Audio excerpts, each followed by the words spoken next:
Ikaze kuri Kigali Life Official, twongeye kubaha ikaze ku mari zacu twabakoreye z'uyu munsi. Uyu munsi twahisemo kubakorera urutonde rw'ibikoresho byo mu rugo dufite ku rubuga rwacu rwa kigalife.co.rw. Imari ya mbere ni intebe zikoze mu ruhu rwa beige, zikaba zifite imyanya 7 yo kwicaramo, ziherereye mu karere ka Nyarugenge mu mujyi wa Kigali. Zikaba zigurishwa $1,800,000. Igikoresho dufite ku mwanya wa kabiri ni washing machine iherereye Kimironko mu karere ka Gasabo mu mujyi wa Kigali. Ikaba igurishwa $100,000 by'amanyarwanda. Imari ya gatatu ni TV stand, ikaba iherereye Kanombe mu karere ka Kicukiro mu mujyi wa Kigali. Ikaba ifite umwanya uhagije wajyamo ibikoresho byose televiziyo yakenera. Iyi TV stand ikaba igurishwa $100,000 by'amanyarwanda. Imari ya gatanu ni firigo yo mu bwoko bwa LG, ikaba iherereye mu karere ka Kicukiro mu mujyi wa Kigali.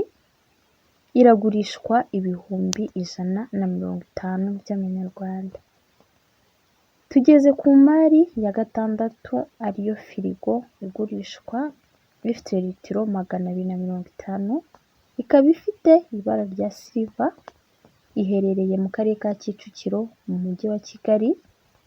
Ikaba iri kugurishwa $450,000. Imari yacu ya karindwi rero ni modern TV stand, ifite umwanya wabikamo n'ibindi bikoresho bisanzwe, byaba ibya televiziyo cyangwa se n'ibindi bikoresho.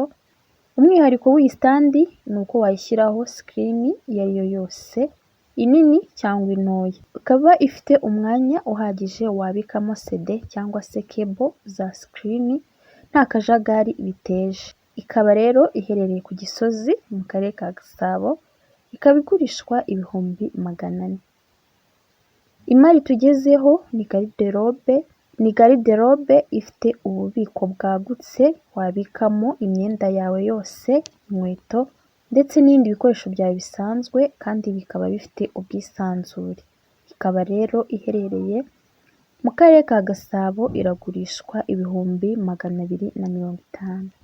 Imari tugezeho ni igitanda gifite na matera yacyo. Bikaba biherereye ku Gisozi mu karere ka Gasabo mu mujyi wa Kigali. Kikaba gifite metero 1 na santimetero 80. Kikaba kigurishwa $500,000 by'amanyarwanda.